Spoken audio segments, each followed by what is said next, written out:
Yuk, sebelumnya kita sama-sama dulu belajar satu kebenaran firman Tuhan, yaitu di Lukas 11 ayat 34. Matamu adalah pelita tubuhmu. Jika matamu baik, teranglah seluruh tubuhmu. Tetapi jika matamu jahat, gelaplah tubuhmu. Oke, kita garis bawahi ya. Hanya ada dua di sini ya, yaitu mata dan juga tubuh. Mata dan tubuh gitu. Dan mata diungkapkan sebagai jendela yang artinya bisa masuk dan bisa keluar. Oke, teman-teman semua, sekarang pertanyaannya begini ya, ada banyak orang-orang Kristen bilang begini, boleh nggak sih kita nonton film ini? Boleh nggak sih kita baca buku ini? Boleh nggak sih kita nonton video ini gitu ya? Banyak sekali ada orang bilang, boleh nggak ya kita nonton film horor gitu ya? Boleh nggak kita nonton? Banyak sekali gitu. Nah sekarang begini ya teman-teman ya, saya bukan mau menjudge gitu ya, saya bukan mau menghakimi siapa gitu, tapi kembali kita mau menjaga hidup kita ini, menjaga tubuh kita ini, karena firman Tuhan berkata tubuhmu adalah bait Allah gitu. Bahkan dibilang seperti ini, kalau matamu itu terang, maka teranglah seluruh tubuhmu. Kalau matamu gelap, gelaplah tubuhmu. Artinya mata sangat menentukan apakah bait suci ini terang atau enggak, gitu ya. Mata sangat menentukan bait suci kita ini terang atau enggak, gitu. Saya mau tanya teman-teman ya, apa yang salah, apa yang kurang kalau kita nonton film-film seperti horor, atau yang sekarang yang lagi ngetrend tuh Squid Games apa gitu. Saya tidak pernah tonton itu, tapi yang saya dengar bahwa itu sangat sangat menyeramkan ya, ada pembunuhan, ada segala macam. Sebenarnya teman-teman ya, kalau teman-teman punya kepekaan roh ya, teman-teman bisa tahu bahwa sesungguhnya itu semua produksi itu, video-video itu bukan hanya video ciptaan manusia saja, tetapi di balik itu ada yang namanya spirit kegelapan. Ada yang namanya spirit kegelapan. Saya kembali katakan spirit kegelapan. Nah, ketika kita menonton film itu, spirit itu masuk melalui jendela kita, mata kita, sehingga itu masuk ke dalam tubuh kita, ke dalam roh kita, ke dalam jiwa kita. Oke, teman-teman begini ya, kita harus sadar bahwa kita ini adalah anak-anak terang. Kita itu sudah ditebus Tuhan, kita itu sudah dibeli Tuhan dari dosa, dari tidak ada kutuk lagi yang mengikat kita gitu.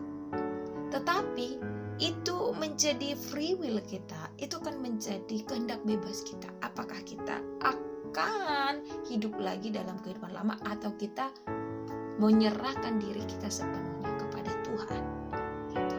Itu sebenarnya pilihan. Teman-teman, saya tidak bisa bandingkan.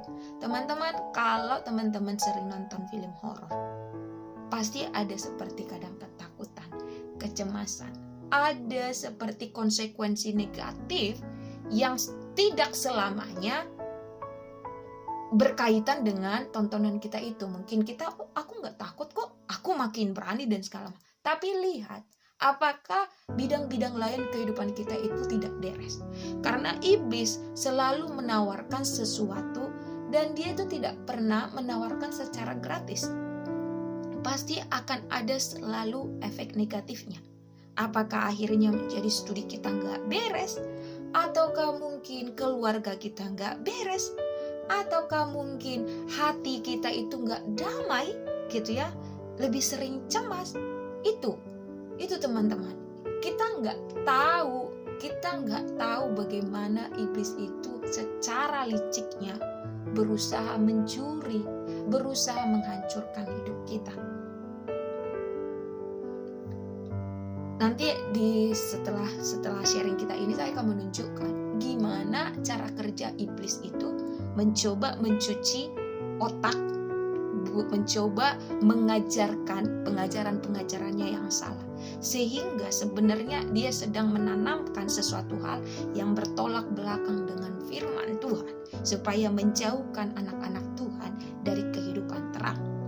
Dan nanti teman-teman bisa lihat, itu sebabnya kenapa saat anak-anak kita itu cenderung menonton games atau film-film yang bukan dari Tuhan, itu sebenarnya karya-karya iblis begitu ya, yang dirasuki melalui karya manusia.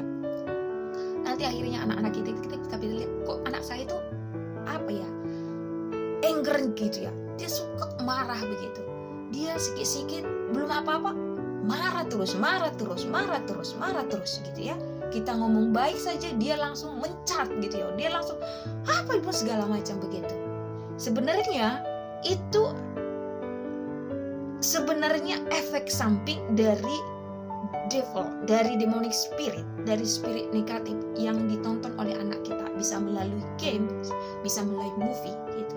Bahkan baru-baru ini saya ada lihat sebuah YouTube channel yang sedikit terkenal gitu, tapi ternyata di situ sudah mulai mengajarkan tentang sexual immorality gitu ya, tetapi dalam kemasan yang baik gitu ya, yang kemasan yang baik, dalam lagu-lagu, dalam ya begitu.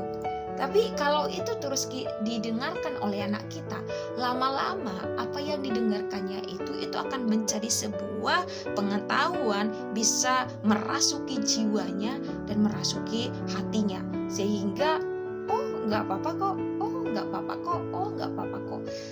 Teman-teman, be aware gitu ya, sadarlah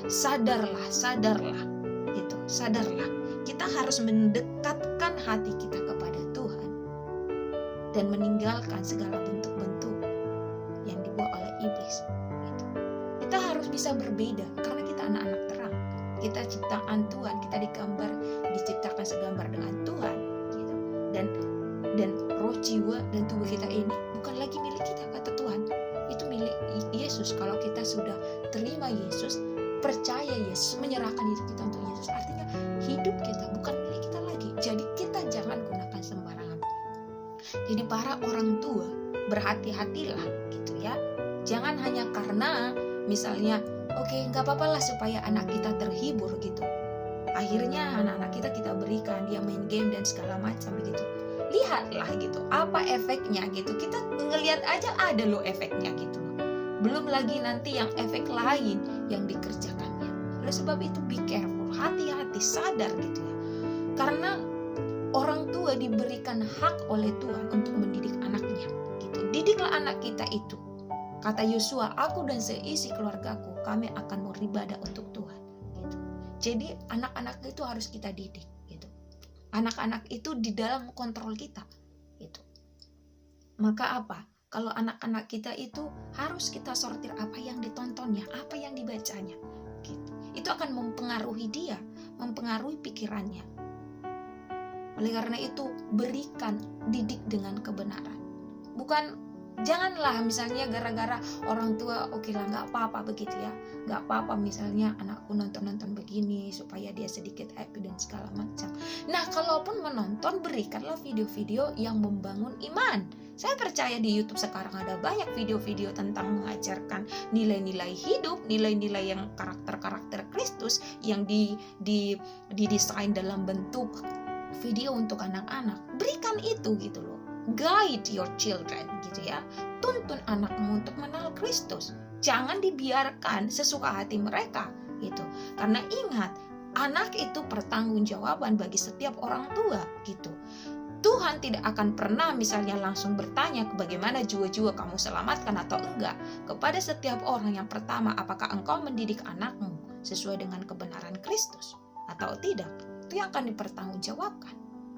Oleh sebab itu, kita harus benar-benar menjaga apapun yang boleh masuk ke dalam hati, pikiran, mata anak kita ini, pendengaran mereka gitu, agar mereka tumbuh menjadi anak-anak yang takut akan Tuhan, yang berkarakter Kristus, yang memiliki nilai-nilai Kristus dalam kehidupan mereka. Amin. Tuhan Yesus memberkati.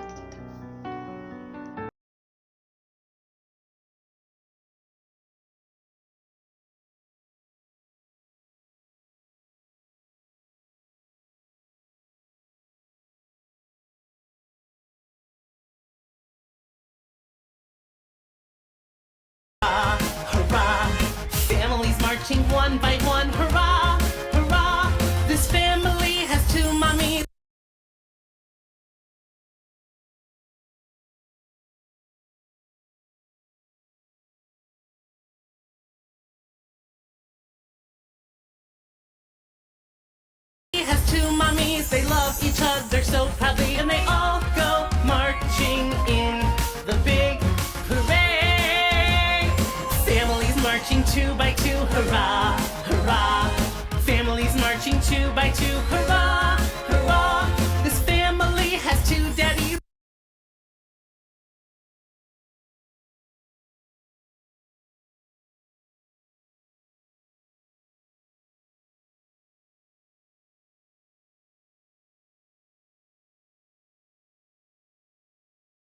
Daddies, they love each other so proudly, and they all go marching in the big parade. Come on, friends!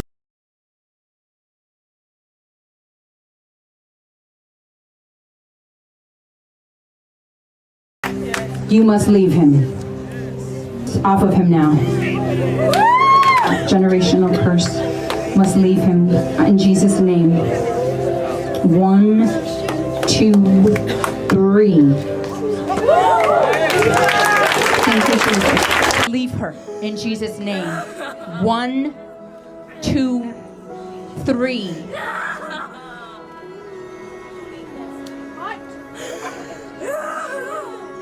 Demons can be even children, and Jesus is setting children free too today. Be in this child, tormenting his mind off of his grandparents now. I command you on 3, every single spirit, demonic spirit in this